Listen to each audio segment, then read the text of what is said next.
आप हो या मैं हूँ या दुनिया का कोई भी व्यक्ति हो, वो जो भी गलती करेगा ना, वो गलती का सज़ा वो खुद भोगेगा। और यदि वो परिवार के साथ जुड़ा होगा, वो परिवार को भी उस गलती का सज़ा मिलता है। और यदि वो व्यक्ति अलग है परिवार से, तो उस खुद को भोगना पड़ेगा। और याद रखो, जो गलती करोगे वो गलती आपको हमेशा बहुत ही बड़ा सज़ा देगा और आपका टाइम को ख़त्म कर देगा। और आपका जो धन संपत्ति है, आपका भी हानि होगा।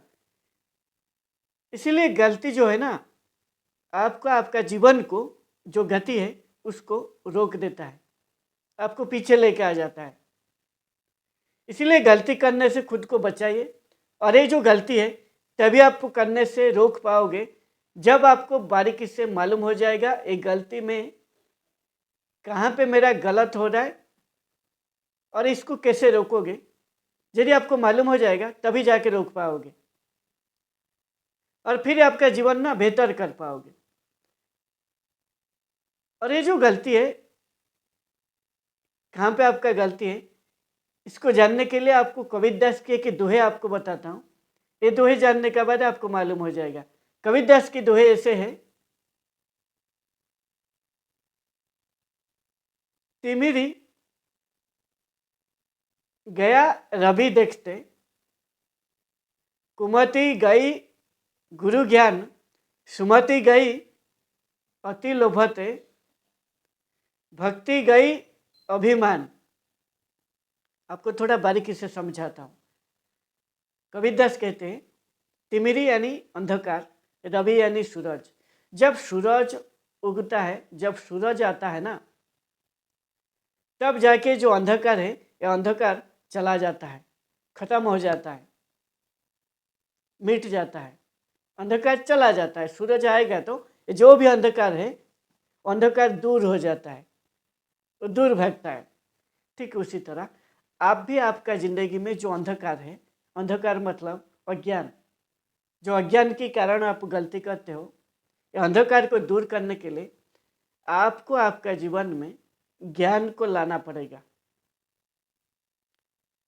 और ये जो ज्ञान है आपको बारीकी से सीखना पड़ेगा, तभी जाके आपका जीवन में लगा के आपको सही काम को सही टाइम में सही डिसीजन लेके आपको बेहतर कर पाओगे। और ये अज्ञान ही आपको कष्ट देता है। जब तक आप अज्ञान रहेगा, ये जो अंधकार आपका भीतर, तब तक आपका लाइफ को आप बेहतर नहीं कर पाओगे। और सही ज्ञान आपको यदि आपका जीवन में सीखना है तो आपको आध्यात्मिक ही बनना पड़ेगा। और आध्यात्मिक का मतलब है बस जितना कम समय में आपको आध्यात्मिक बनना है, कम उम्र में। 60-70 का बाद आध्यात्मिक बनने से कोई आपका ज़्यादा फायदा नहीं होगा। आपको आध्यात्मिक की शुरू से बनना है।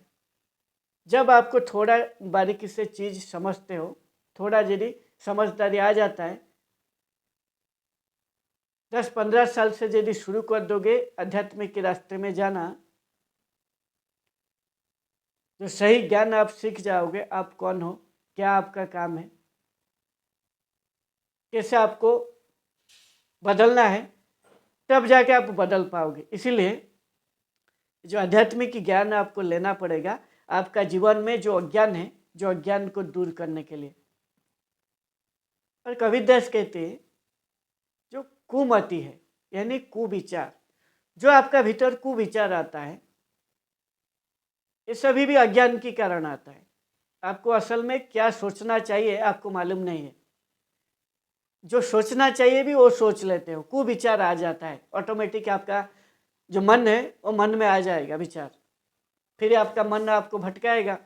इसलिए जो कुविचार है, ये कुविचार क्यों आता है, आपको रोकने के लिए आपको सहायता जो गुरु का ज्ञान है, वो गुरु का ज्ञान ही आपका जो कुविचार जो आ रहा है उसको मिटा सकता है, उसको दूर करेगा। और गुरु ज्ञान जब आप सीखोगे, जब आप आध्यात्मिक बनने के साथ गुरु का ज्ञान की सीखोगे, यानी गुरु का शरण में जाओगे, तब आपका ज़िंदगी और बेहतर हो जाएगा और जल्दी जल्दी आपका ज़िंदगी बेहतर होने लगेगा। और यदि आपका जीवन में ना लोभ है, बहुत लोभ है, ये जो सुमति यानी सुबुद्धि, जो आपका अच्छा बुद्धि है, जो सही टाइम में सही डिसीजन लेके जो बुद्धि लगा के आपको काम करना चाहिए, यदि आप नहीं कर पाते हो तो आप ना ये जो सुबुद्धि है, ये सुबुद्धि ना आपको जब लोभ आएगा, ये लोभ के कारण ना आपका बुद्धि भी काम नहीं देगा। बोला गया है ना, विनाश काल विपरीत बुद्धि। जब विनाश टाइम आएगा ना वो बुद्धि भी काम नहीं देगा।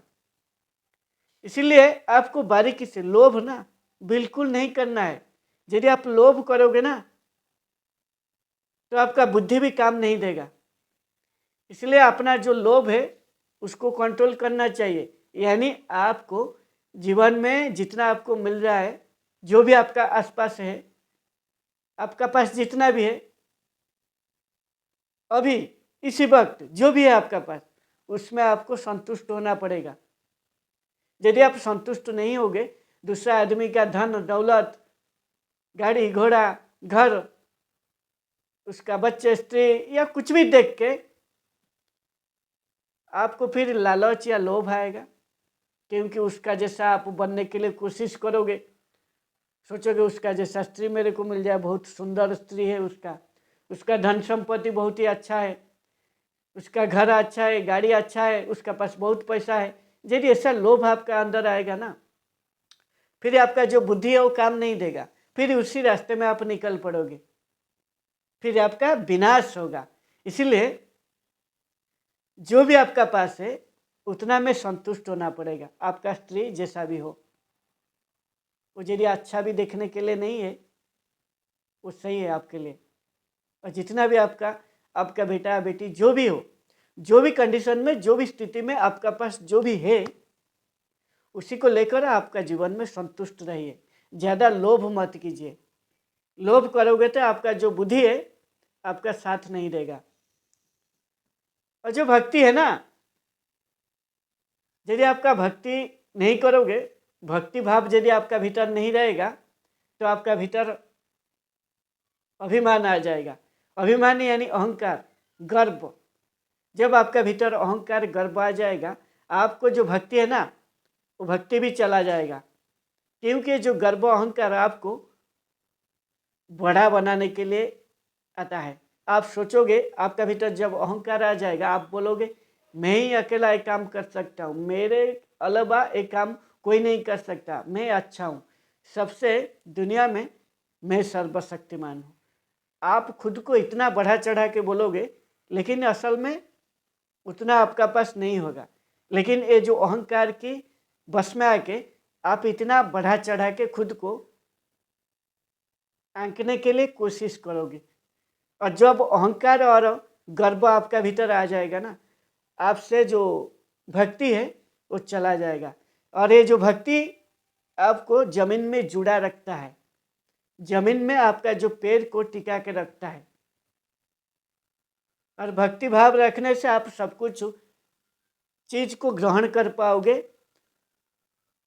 हर टाइम में सीख पाओगे, कोई भी छोटा आदमी से हो या बड़ा आदमी से, हर जगह से आप नम्र रहोगे, भद्र रहोगे, जमीन से जुड़ा हुआ आदमी रहोगे, हर वक्त सीखने के लिए रहोगे, और आपको बहुत ही जितना भी बड़ा बन जाओ छोटा मानोगे। ये भक्ति भाव जब तक रहेगा तब तक आपका भीतर अभिमान नहीं आएगा।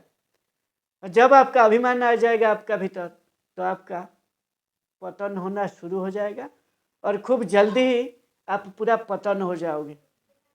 इसीलिए इस सभी यदि आप समझ पाओगे तो आपका ज़िंदगी बेहतर हो जाएगा। और कौन सा कंडीशन में कैसे आपको रोकना है आप रोक पाओगे,